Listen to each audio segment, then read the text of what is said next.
Oi pessoal, tudo certo? Eu sou o Yuri e vamos dar uma olhada então como que a gente consegue estar utilizando aí o Micronaut e junto com ele, né, salvar os dados em um banco de dados relacional aí como Postgres, o MySQL, etc. Vamos começar a traçar alguns paralelos para começar com o Spring Boot. Quando a gente está com o Spring Boot, a gente quer utilizar um banco de dados relacional, a gente precisa colocar uma dependência no nosso projeto, né, do Spring Data JPA ou do Spring Data JDBC, por exemplo.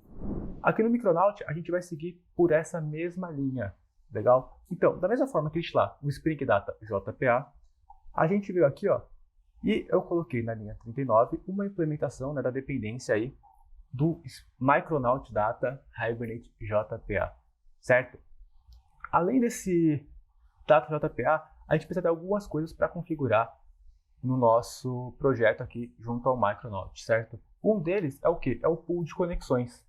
Então, para a gente ter conexões disponíveis do banco, né, e pegar uma conexão para poder fazer as operações, a gente precisa, de alguma forma, né, pegar essa conexão de algum lugar e o pool é o carinha que está lá gerenciando isso para a gente. No caso aqui, eu falei para o Micronaut colocar o pool do Hiraki, que é o mesmo pool aí do Spring, certo? Mas a gente poderia colocar outros, como o Tomcat ou C3PO, também, que é outro pool bem conhecido aí. Legal? Ou seja, além de colocar a dependência aqui do Micronaut Data Hibernate JPA, a gente precisa colocar também uma dependência para especificar qual o pool de conexões, certo?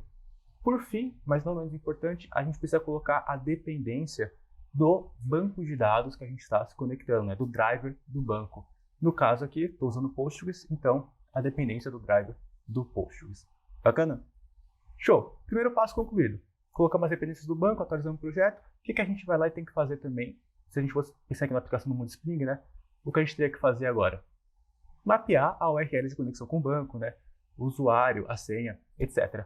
Da mesma forma, a gente vai vir aqui fazer isso na aplicação com o Micronaut. Então aqui, a gente vai criar um carinha chamado Data Source, certo? Onde ele vai ter essas informações da URL do banco, qual que é aí o driver, né? A classe do driver, enfim, qual que é o usuário e qual que é a senha.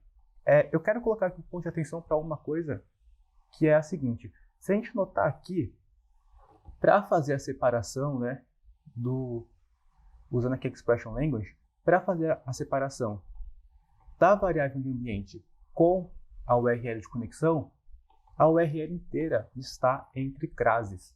Isso por quê? Porque se a gente colocar entre aspas, ou se a gente não colocar nada, o Micronaut ele vai se perder aí na hora de subir o projeto, certo? Ele não vai conseguir interpretar esses dois pontos que tem aqui no meio da URL de conexão. Por isso, a gente precisa colocar essa URL aí entre classes, certo? A gente também consegue, junto ao Micronaut, colocar algumas configurações específicas aí da JPA. No caso aqui, eu coloquei lá o modo DDL para update. Legal? Boa. Colocamos as dependências, viemos aqui no arquivo de configuração, já ensinamos ao Micronaut, né, qual que é a URL de conexão aí, etc. O que a gente precisa agora? A gente precisa mapear a entidade que a gente quer salvar lá no banco de dados, correto? A gente precisa informar qual que é a classe que a gente vai querer salvar e como vamos salvar essa classe. Portanto, na nossa classe autor agora, a gente colocou aqui algumas informações nela. Por exemplo, estamos dizendo que essa classe é uma @entity. Uma coisa interessante também da @entity, pessoal, é que toda classe anotada com @entity, por padrão aqui no Micronaut, ela também já é uma classe introspected. Bacana? Outra coisa, toda entidade precisa de um ID, então a gente colocou aqui o ID e falamos para ele ser gerado automaticamente, certo? Pela anotação aqui do JPA. Além disso, outra informação que está pedindo lá era sempre ter a data de criação aí do autor, então o local datetime.now só para ficar mapeado, certo? Para ter essa data aí. Legal. Mapeamos o autor, se a gente fosse lá na próxima parte, né, seria de fato ter um método para inserir e buscar esses autores do banco de dados. Para isso, a gente veio aqui e criamos a nossa interface que serve como repositório de dados. Esse repositório ele é bem parecido, bem similar com o repositório que a gente usa lá no Spring Boot. Então, a gente vai criar uma interface, essa interface vai estender de outra interface aqui no Micronaut, né, passando os tipos genéricos da entidade que a gente quer salvar e o ID Bacana? Além disso, a gente precisa ensinar para o Micronaut que esse repositório aqui, no momento de compilação, ele vai ter que gerar o código para a gente.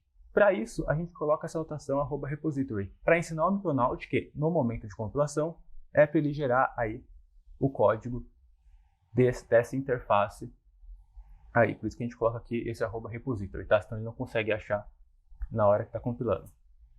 Bacana. Toda a arquitetura pronta, né? Vamos começar a usar esse repositório para inserir o autor de fato. Então, aqui no cadastro autor, no construtor do controller, certo? A gente vai colocar aqui um atributo, uma property, né, no caso, no Kotlin, chamada autor repository. E o Micronaut já vai conseguir, aí, em tempo de compilação, identificar que esse carinha aqui é um repositório do Micronaut e fazer essa injeção de dependências, legal? Bacana. Colocamos aqui essa parte, né? Essa injeção de dependências. Tudo que a gente precisa fazer agora é usar aqui para conseguir salvar um autor, certo? Se a gente fazer um teste, eu já deixei o projeto aqui rodando. A gente pode ver que nos logs agora aparecem logs do Hiraku, né? Do pool de conexões, logs sobre o Hibernate, etc. Então, vamos fazer um teste. Eu vou vir aqui no Postman. Meu Postman está aqui. E pedir para inserir o usuário Rafael. E vamos ver se a gente recebe o 200. Né? Não tinha status code ainda. Boa, recebemos aqui um 200. E se a gente olhar aqui nos logs, bacana, conseguimos aqui o Rafael foi salvo aqui no nosso projeto. Legal? Então é isso, pessoal. Espero que vocês tenham gostado desse vídeo e até a próxima. Até mais.